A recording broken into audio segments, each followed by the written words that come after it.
మనుషుల బుద్ధి అంత. ఒక రోజు ఎక్కువగా ప్రేమిస్తారు, ఒక రోజు తక్కువగా ప్రేమిస్తారు. ఒక రోజు నువ్వు అంటే నాకు చాలా ఇష్టం అంటారు, ఇంకో రోజు నువ్వు అంటే నాకు అసహ్యము అని అంటారు. ఈ రోజు మనుషులు ప్రేమ అలాంటిది. కానీ ఆ యేసయ్య ప్రేమ నిన్న నేడు నిరంతరము మారని ప్రేమ. ఆయన స్వభావం ఏంటి తెలుసా అండి? ఉన్నవాడను అనువాడను. ఆయన మారడండి.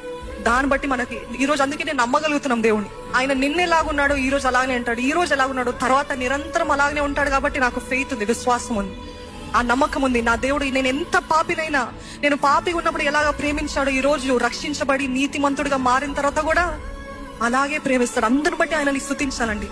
ఆయన మారని దేవుడు. మనుషుల అభిప్రాయాలు బట్టి, నీ స్వభావం బట్టి ఆయన మారడు. అందుకని ఆయన యందు ఆనందిస్తూ, దేవా నీ వంటి దేవుడు ఎవరు లేరయ్యా, నీలాగా ఎప్పుడు ఒకేలాగా ప్రేమించే దేవుడు ఎవరు లేరయ్యా. నేను ఉన్నది ఉన్నట్టుగా నన్ను ప్రేమించే దేవుడు ఎవరైనా ఉన్నారా? మనుషులు ఎవరైనా ఉన్నారా అంటే ఏ మనిషి లేడు. ప్రతి ఒక్కరూ ఏ తప్పులు పడదామా అని చూస్తుంటారు. కానీ మన దేవుడు ప్రతి నీచమైన స్వభావం అన్ని తెలిసి కూడా మనల్ని ఉన్నది ఉన్నట్టుగా ప్రేమిస్తున్నాడు.